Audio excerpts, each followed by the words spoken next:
दोस्तों आपने कभी सोचा था कि एक ऐसा दिन आएगा कि जब पूरी दुनिया के जहाज रुक जाएंगे, ऑयल सप्लाई फ्रीज हो जाएगी और ग्लोबल इकॉनमी पैनिक में आ जाएगी। लेकिन उसी वक्त भारत के जहाज बिना रुके निकल रहे होंगे। सवाल यहाँ पे ये नहीं है कि क्राइसिस क्या है, सवाल ये है कि इंडिया को रोका क्यों नहीं गया। और इसका आंसर आपको चौंका देगा, तो बने रहिएगा इस वीडियो में। नमस्कार दोस्तों, आपका स्वागत है नेशन इनसाइट विथ विकास मिश्रा मेरे यूट्यूब चैनल पर। आइए चल के देखते हैं कि क्या है असली वजह। उससे पहले देखते हैं टाइम्स ऑफ इंडिया ने क्या कवर किया है कि friendly nations only, Iran allows India, Pakistan and 3 other country to use strait of Hormuz amid war. दोस्तों ये सबसे बड़ी ब्रेकिंग न्यूज़ है। और ऐसा क्यों किया है ईरान ने, इसको आगे हम समझते हैं। और देखिए द हिंदू ने भी कवर किया है कि India among 5 Nations granted passage through straight of Hormuz by Tehran. दोस्तों जहां पर पूरी दुनिया की 20% का ग्लोबल ऑयल एंड एलएनजी की सप्लाई होती है, उस स्ट्रेट को दुनिया के 5 देशों के लिए खाली खोला गया है और सारे देशों के लिए ब्लॉक कर दिया गया। और उसमें एक हमारा देश इंडिया, भारत भी है। तो ऐसा क्या हुआ जो भारत को इस पैसेज के लिए अनुमति मिली है और नेशन को नहीं मिली है, वो सारी चीज़ दोस्तों इस वीडियो में समझने का प्रयास करें। बने रहिएगा और आखिरी तक आपको पता चलेगा कि क्या रहा मेन रीज़न। तो देखते हैं हॉर्मुज स्ट्रेट जो दुनिया का ऑयल लाइफलाइन कहा जाता है, एक्चुअली में इसकी इंपॉर्टेंस इतनी ज़्यादा क्यों है। देखिए सबसे पहले आपको पता होगा कि हॉर्मुज स्ट्रेट कोई साधारण रास्ता नहीं, ये दुनिया का सबसे क्रिटिकल ऑयल चोक पॉइंट है। सॉरी, हर दिन यहाँ से गुजरते हैं 17 से 20 मिलियन बैरल्स ऑयल, यानी दुनिया के कुल ऑयल सप्लाई का लगभग 20%।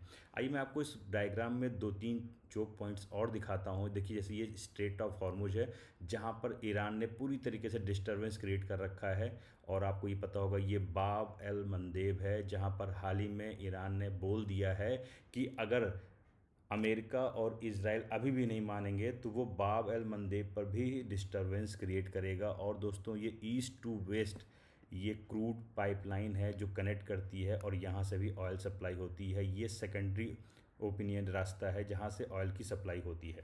तो आइए देखते हैं, ये दुनिया के कुल ऑयल सप्लाई का लगभग 20% है। और अगर रुक गया तो पेट्रोल डीजल महंगे होंगे, आपको पता है, फ्लाइट्स महंगी होगी और पूरी इकॉनमी पूरे वर्ल्ड की हिल सकती है।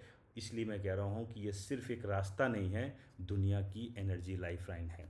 तो इसकी इंपॉर्टेंस आप इस तरीके से समझ सकते हैं। अब आइए थोड़ा सा जान लेते हैं कि ये क्राइसिस कैसे शुरू हुआ। हालांकि आप लोगों ने इसको कई बार ने सुना होगा, बट मैं आपको थोड़ा सा इसको ट्विस्ट करके बताता हूँ कि मिडिल ईस्ट में टेंशन जब बढ़ा, यूएस और इजराइल ईरान पर प्रेशर बनाते हैं। आपको पता होगा कि इसके जवाब में ईरान लेता है सबसे बड़ा कदम और वो हार्मुज स्ट्रेट पर कंट्रोल होता है।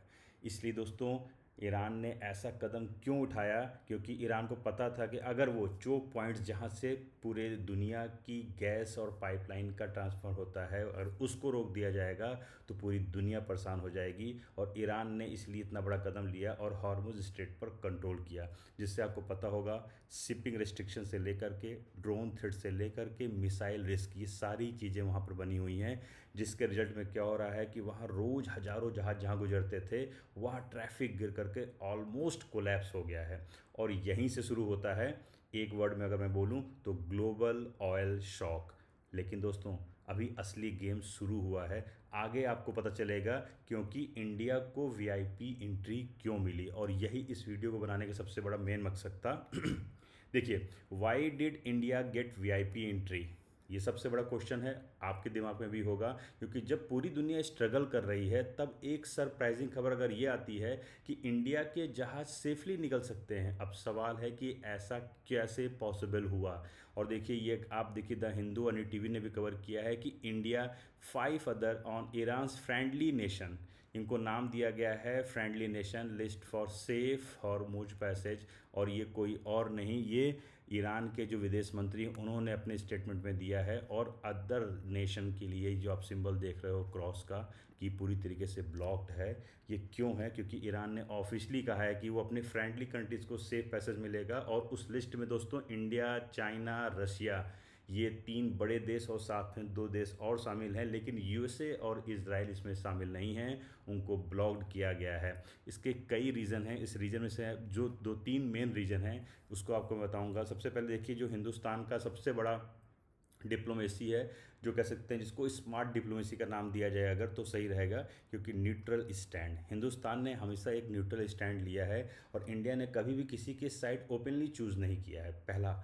दूसरा, energy strategy, India heavily middle east oil पर डिपेंडेंट है, आपको पता है। और तीसरा दोस्तों सबसे इंपॉर्टेंट वो है साइलेंट डिप्लोमेसी, मतलब बिहाइंड द सीन्स कोऑर्डिनेशन, कि आपके सामने क्या हो रहा है, हिंदुस्तान देखिए फ्रंट में आकर के नहीं, बैक एंड में अपनी डिप्लोमेसी को स्ट्रॉन्ग कर रहा है, अपने जो बड़े बड़े जहाज हैं, शिप हैं, उनको निकालने का प्रयास कर रहा है, और किस तरीके से अपनी कंट्री के लोगों को कोई प्रॉब्लम ना हो उसको कंट्रोल करने के लिए रास्ता निकाल रहा है, और इसी को बोलते हैं साइलेंट डिप्लोमेसी। लेकिन इसका असर सिर्फ यहीं तक नहीं दोस्तों, अब आके देखते हैं आगे कि इसका ग्लोबल इम्पैक्ट क्या पड़ता है। देखिए, अब इसका इम्पैक्ट आप इस तरीके से समझिए कि अगर ऑयल प्राइसेस तेज़ी से बढ़ने लगें, सप्लाई चेन डिस्टर्ब है, फ्यूल शॉर्टेज का डर है, जिससे क्या होगा कि airlines, transport, factories, everything comes under presses दोस्तों। और इवन द यूनाइटेड नेशन ने भी वार्निंग दे रखी है कि अगर हॉर्मुज लंबे समय तक बंद रहा तो ग्लोबल इकोनॉमिक क्राइसिस आ सकता है, और ये ग्लोबल इम्पैक्ट अगर और लंबा पड़ा तो दोस्तों हिंदुस्तान अभी तो बच जा रहा है, आगे उसको आने वाले टाइम पर भी दिक्कत होगी। इसलिए मैंने कहा कि इंडिया के लिए अभी तो अपॉर्चुनिटी है, बट आगे उसके लिए रिस्क हो सकता है। और अब सबसे इंपॉर्टेंट सवाल ये है कि इंडिया के लिए ये मौका है या खतरा, इज़ दिस एन अपॉर्चुनिटी और रिस्क फॉर इंडिया दोस्तों। तो अगर अभी देखा जाए अपॉर्चुनिटी के लिहाज पर, तो इंडिया की सप्लाई स्टेबल है, अभी ग्लोबल स्टेज पर डिप्लोमेसी स्ट्रांग दिख रही है।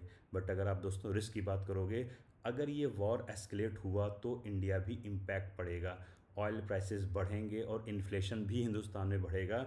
यानी इंडिया फ़िलहाल अभी सेफ़ है, लेकिन गेम अभी ख़त्म नहीं हुआ है दोस्तों। और आज अगर ये हॉर्मुज पर जो हो रहा है, जिसको इंडिया ने अभी शॉर्ट टाइम के लिए सॉल्व तो कर लिया है, बट लॉन्ग टाइम के लिए दिक्कत आएगी। और कल अगर कोई और चोक पॉइंट ब्लॉक होता है तो सवाल ये नहीं है कि क्राइसिस आएगा कि नहीं आएगा, सवाल ये रहेगा कि क्या हर बार इंडिया ऐसे ही बच पाएगा।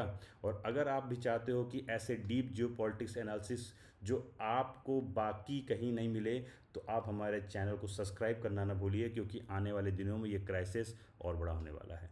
जय हिंद।